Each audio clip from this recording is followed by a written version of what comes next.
बच्चे class 10th में हैं उनके लिए पहला चैप्टर है chemical reaction and equation. This is an important chapter. अगर आपको 1 से 20 तक के, मैं चाहूँगा कि इससे पहले अगर आपने मेरा वीडियो नहीं देखा है तो ज़रूर देख लें। 1 से 20 तक एलिमेंट आपको बहुत ज़्यादा मस्ट है। अगर आप केमिस्ट्री शुरू कर रहे हैं क्लास 10th के लिए तो बहुत ही ईजी तरीके से मैंने उसमें समझाया है। मैंने इसका लिंक आपको डिस्क्रिप्शन में दे दिया है। तो देखो जरा, हम ध्यान से शुरू करेंगे, ठीक है।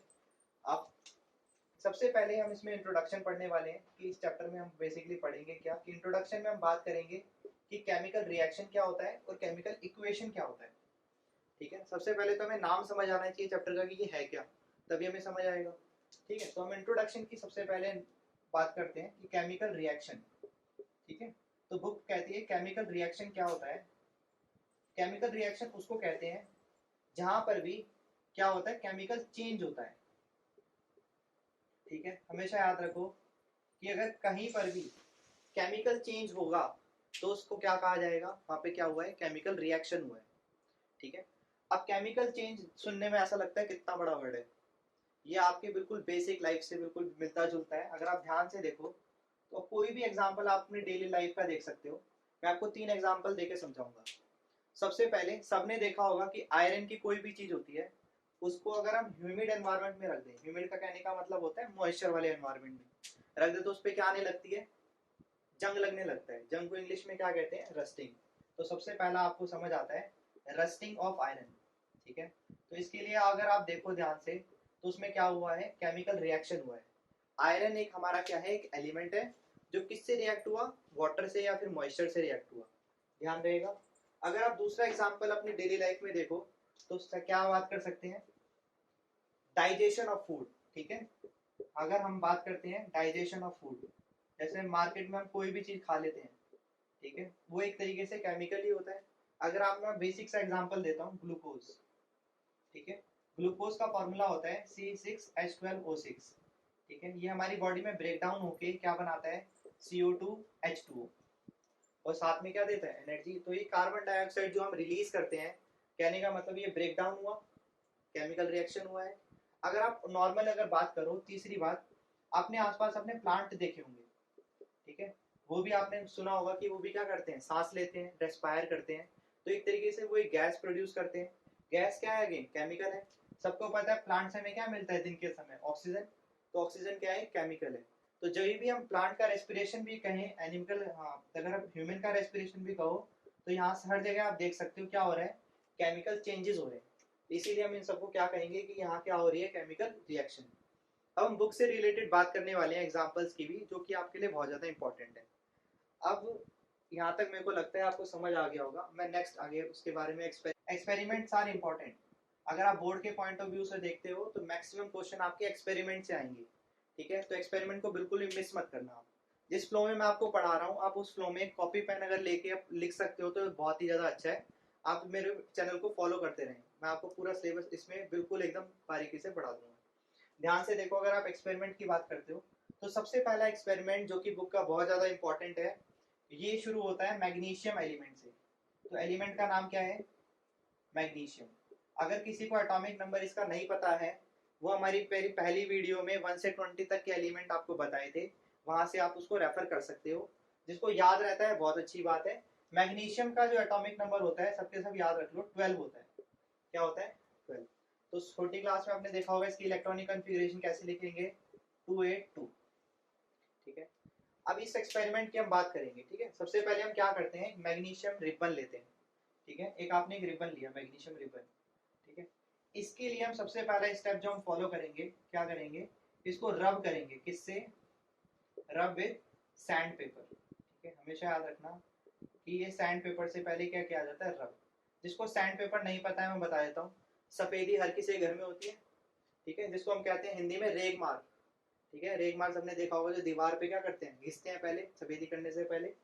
तो हम उसी रेगमार वाले कागज से हम इसको क्या करते हैं, मैग्नीशियम रिबन को क्लीन करते हैं, ठीक है। तो आपके लिए बोर्ड में बहुत बार क्वेश्चन आया हुआ है कि why we use sand paper, ठीक है। तो ये मेरे हाथों हाथ लिखते रहे इसको इंपॉर्टेंट मार्क करके कि सैंड पेपर से हम, why we use sand paper to rub magnesium ribbon. तो इसको एज इट इज कॉपी में लिख लें, इंपॉर्टेंट क्वेश्चन है ये, ठीक है। तो क्यों हम रब करते हैं मैग्नीशियम रिबन को, बहुत बार बोर्ड में आया हुआ है। इसका देखो आंसर बहुत ही आसान है। थोड़ी देर पहले मैंने आपको कुछ बताया था कि रस्टिंग ऑफ आयरन होती है, ठीक है। ऐसे ही मैग्नीशियम रिबन है, ऑक्सीजन से रिएक्ट हो जाता है। तो कहने का मतलब एक मैग्नीशियम रिबन ऐसे है, इसके ऊपर एक लेयर बन जाती है। किसकी लेयर बन जाती है? मैग्नीशियम ऑक्साइड की लेयर बन जाती है, ठीक है। ये एक लेयर बन जाती है मैग्नीशियम ऑक्साइड की। इसको रिमूव करने के लिए हम क्या यूज करते हैं? टू रिमूव क्या? मैग्नीशियम ऑक्साइड लेयर, ठीक है। तो इसका आंसर इतना सिंपल सा है कि मैग्नीशियम ऑक्साइड लेयर को रिमूव करने के लिए हम मैग्नीशियम रिबन से बर्न करते हैं। तो पहला स्टेप आपको समझ आ गया। आपके पास एक क्या था? एक मैग्नीशियम रिबन था जो कि MgO था, बाद में वो मैग्नीशियम में चेंज हो गया। किसकी वजह से? सैंड पेपर के रबिंग की वजह से, ठीक है। सैंड पेपर ने ऑक्सीजन को निकाल दिया, ऑक्सीजन लेयर जो इसके ऊपर थी वो निकल गई, ऑक्साइड लेयर। अब आप ध्यान से समझो, आपने मैग्नीशियम रिबन मिल गया आपको प्योर स्टेट के अंदर। अब इसके ऊपर कोई लेयर नहीं है, आपको इसको क्या करना है? एक क्या लेना है, ठीक है, बर्न, इसको बर्न करेंगे हम। किसके अंदर? कोई भी फायर बर्निंग लैब के अंदर होते हैं, बर्निंग कैंडल्स वगैरह होते हैं, तो उसके अंदर आपने जैसे ही रखोगे, इसके अंदर कौन सा हमें इसमें एक फ्लेम नजर आता है, ठीक है। वो फ्लेम बहुत ही ज्यादा इंपॉर्टेंट है कि कैसा फ्लेम होता है। तो इसको ही मैं कहूंगा डेजलिंग वाइट फ्लेम, ठीक है। आज की क्लास के लिए इस वर्ड को बहुत ही ज्यादा इंपॉर्टेंट मार्क कर लो, हमेशा काम आने वाली चीज है। बहुत बार आता है कि डेजलिंग वाइट फ्लेम कौन सा रिबन बर्न करने पर देता है, तो आंसर क्या होगा? मैग्नीशियम, ठीक है। तो डेजलिंग वाइट फ्लेम की बिल्कुल एकदम व्हाइट कलर का फ्लेम नजर आता है इधर, और साथ ही हमें कुछ पाउडर नजर आता है जलने के बाद में। एक पाउडर स्टेट के अंदर हमें एक छोटा सा नजर आता है लास्ट में, ये पाउडर क्या है? तो अगर क्वेश्चन आता है तो इसका रिएक्शन आप ध्यान से समझ लो और लिख लो इसको कॉपी में। मैं इधर ही, जगह नहीं है, थोड़ा सा मिटा के आपको बताता हूँ। क्या लिख लो आप कि आप मैग्नीशियम को अगर आप हीट करते हैं, जब भी हम हीट करते हैं ऑक्सीजन के प्रेजेंस में हीटिंग होती है। देखो बाहर एटमॉस्फेयर में ऑक्सीजन तो है ही, तो क्या बना? MgO, ठीक है। ये पाउडर होता है, ब्रैकेट में जरूर लिखना पाउडर, ठीक है। यही क्या होता है हमारा? ये जो पाउडर जो हमारा निकला ये क्या है? मैग्नीशियम। इसको पढ़ेंगे तो कैसे लिखेंगे? मैग्नीशियम ऑक्साइड, ठीक है। इसका नाम आप धीरे धीरे समझने लगोगे, मैग्नीशियम ऑक्साइड बोलते हैं। तो इम्पोर्टेंट बात इससे निकल के आई है हमारी दो, ठीक है, याद रखना। सबसे पहला कि इसको सैंड पेपर से रब क्यों किया, तो आंसर क्या होगा? टू रिमूव ऑक्साइड लेयर या मैग्नीशियम ऑक्साइड लेयर। दूसरा क्वेश्चन आएगा कि कैसा फ्लेम मिलता है हमें, आंसर होगा डेजलिंग व्हाइट फ्लेम। तीसरा क्वेश्चन इससे ये बनता है कि हमें जो पाउडर मिला वो है क्या, तो वो क्या है? Magnesium oxide. क्या है? मैग्नीशियम ऑक्साइड, ठीक है। 3 पॉइंट आई थिंक क्लियर होगा। अब हम दूसरे एक्सपेरिमेंट की बात करेंगे, ठीक है। तो जरूर इसको दूसरे एक्सपेरिमेंट से अब बात करते हैं।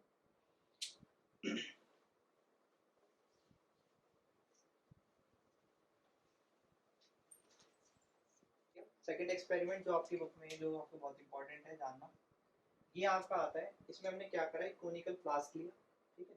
इसके अंदर हमने क्या डाला? एक ये एक परफोरेटेड ट्यूब है, कहने का मतलब ऊपर से नीचे से खुली हुई है। ये कॉर्क है जो कि इससे क्लोज किया गया है, कॉर्क। डायग्राम वगैरह देखो, मेरी ड्राइंग ऐसी है तो इतना उसमें ध्यान मत देना, ठीक है। अगर इसमें ध्यान दें तो इसमें देखो आपको 3 चीजें ध्यान रखनी है। इसमें हम दूसरा एलिमेंट इस्तेमाल करने वाले हैं, जिंक, ठीक है। जिंक ग्रैन्यूल्स, ग्रैन्यूल्स का मतलब होता है चूरे, ठीक है। हमने इस क्या करे, इसके अंदर, इस फ्लास्क के अंदर बहुत सारे क्या डाल दिए? जिंक डाल दिया। जिंक डालने के बाद में हम इसके अंदर क्या डालेंगे? एक एसिड डालेंगे, ठीक है। एसिड बहुत ज्यादा इंपॉर्टेंट है। इसमें एक एसिड डालने वाले हैं जिसका नाम है सल्फ्यूरिक एसिड, या आप बहुत जगह पढ़ोगे आगे भी चल के, ठीक है। इसको हम बोलेंगे सल्फ्यूरिक एसिड। इसको नहीं पता है बिल्कुल इसको लिख लो, सल्फ्यूरिक एसिड होता है ये, ठीक है। तो इसको हमने डाला, डाइल्यूट फॉर्म में डाला। डाइल्यूट का मतलब आप अभी के लिए समझ लो जिसके अंदर पानी मिक्सिंग होता है, जो बहुत ज्यादा स्ट्रॉन्ग नहीं है। हमने क्या करा, उसके अंदर थोड़ा सा पानी डाल दिया। अब उसके बाद क्या होगा यहाँ पर, अगर आप ध्यान दो तो हमने क्या देखा, जैसे ही हमने एसिड डाला, डाइल्यूट सल्फ्यूरिक एसिड डाला, जिंक ग्रैन्यूल डाले, तो इसके अंदर से गैस निकलने लगी, ठीक है। वो जो गैस थी वो बाहर निकलने लग गई। तो उसका नाम था, अगर हम ध्यान से देखें तो ये रिएक्शन अगर आप कंप्लीट आगे करके सीख जाओगे, इसमें एक कंपाउंड बनता है ZnSO4 और हाइड्रोजन गैस। तो इसमें क्वेश्चन आता है कि इसमें से क्या निकला? गैस निकली, ठीक है। तो आपने ध्यान दिया कि इस रिएक्शन के अंदर चेंज क्या हुआ, what is a chemical change. तो आपका आंसर क्या होगा? आपने क्या ऑब्जर्व किया इसके अंदर? इवोल्यूशन ऑफ गैस, ठीक है। अभी के लिए गैस कौन सा है आपको इम्पोर्टेंट नहीं है जानना, और ये समझ लो गैस कौन सा है वैसे हाइड्रोजन गैस, ठीक है। तो इम्पोर्टेंट है, याद हो जाओ, याद समझ आ गया होगा। ऐसे एक छोटा सा एक्सपेरिमेंट एक और दे रखा है आपको, इसमें क्या करा है इन्होंने, तीसरा याद रख लो, पोटेशियम, इसमें आपका आता है लेड नाइट्रेट, ठीक है। लेड होता है PV, lead nitrate PbNO3 volt, इसको हम बोलते हैं लेड नाइट्रेट। देखो याद करने के लिए मैं आपको बता देता हूँ, दो तीन चीजें देखो याद रखिए, एक कॉपी बना लो साथ में लिखते रहो। जैसे देखो SO4 होगा तो हम इसको क्या बोलेंगे, सल्फेट, ठीक है। साथ में अगर NO3 होगा तो हम इसको क्या बोलेंगे, नाइट्रेट, ठीक है। ये कुछ होते हैं तो याद रखना है। ऐसे देखो लेड है तो नाइट्रेट लिखा, हमने लेड नाइट्रेट को किसके साथ मिलाना है, पोटेशियम आयोडाइड के साथ, ठीक है। पोटेशियम आयोडाइड होता है KI। अब इन दोनों का रिएक्शन होगा तो हुआ क्या, PbNO3 होल ट्वाइस जब रिएक्ट हुआ KI से तो क्या बना, PbI2 और KNO3। अब इसमें इंपॉर्टेंट है, ये जो होता है ये प्रेसिपिटेट होता है। प्रेसिपिटेट का मतलब हो गया कोई भी वो चीज जो सॉल्यूशन के अंदर रिएक्ट होने के बाद डिपॉजिट हो जाए, ठीक है। इसके अंदर एक येलो कलर का पाउडर जैसा हमें नजर आता है, इसको हम बोलते हैं लेड आयोडाइड है ये। और जो सॉल्यूशन होता है वो किसका होता है, पोटेशियम नाइट्रेट का, ठीक है। तो इसकी रिएक्शन अगर आपको नहीं आ रही है समझ तो घबराने की कोई बात नहीं है, ये आपकी पहली क्लास है, ठीक है। आपको लास्ट तक आने समझ आने लगेगा, इसको रिएक्शन को मिस भी कर सकते हो, बस इसमें ध्यान यह देना है, इसमें क्या हमने देखा, चेंज इन कलर, ठीक है। चेंज इन कलर, कलर में चेंज दिखाई दिया, क्योंकि पहले लेड नाइट्रेट का कलर क्या था, कुछ अलग था, फॉर एग्जांपल ऑरेंज था, तो बाद में चल के सॉल्यूशन का कलर क्या हो गया, येलो। तो हमने इधर क्या देखा, चेंज इन कलर, इधर क्या देखा, इवोल्यूशन ऑफ गैस।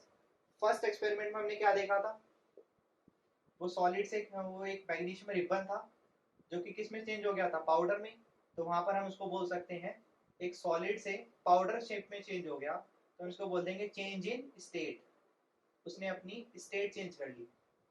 ध्यान दे सकते हो, बिल्कुल समझ आ रहा है, ठीक है। यही तीन एक्सपेरिमेंट है, इसके बारे में हम बात करेंगे।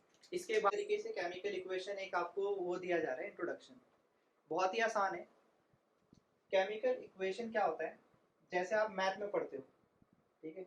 जैसे मान लो for example x minus y equal to 5 है, इसको क्या बोलते हैं, ये मैथमेटिकल इक्वेशन हो गया, ठीक है। इसका नाम रख दिया हमने मैथमेटिकल इक्वेशन। अगर आप इसमें ध्यान दो, इक्वेशन का मतलब होता है जहां पर भी इक्वल टू आ जाए, मैथ का रूल है ये। मैथ में इक्वेशन किसको कहा जाता है, जहां पर भी इक्वल आ जाए, ठीक है। अब इधर ध्यान देना है, जैसे इधर लेफ्ट हैंड साइड होती थी इधर राइट हैंड साइड होती है, ठीक है। ऐसा ही कुछ केमिकल रिएक्शन में नजर आता है। अगर मैं बात करूं फर्स्ट रिएक्शन की, वो क्या थी, magnesium ribbon when burn with in presence of oxygen, जब उसको हीट करते हैं तो MgO बनता था।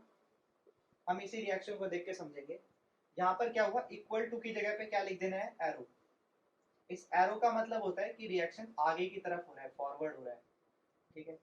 दूसरी बात, यहाँ पर जितना भी ये चीजें लिखी हैं लेफ्ट हैंड साइड में, ठीक है, इसको लेफ्ट हैंड साइड बोलेंगे, और जितनी भी चीज राइट हैंड में लिखी है उसको बोलेंगे right hand side. I think अब आपको देखो मैच करने में को समझ आ रहा होगा, जैसे मैथ की इक्वेशन होती थी वहां पे इक्वल टू होता था, यहाँ पे एरो होता है, यहाँ पे लेफ्ट हैंड साइड है, यहाँ पे भी राइट हैंड साइड है, ठीक है। ये दो चीजें आपको समझ आएगी। हम जो भी any reaction in which reactant and product are involved, it is known as chemical equation, ठीक है।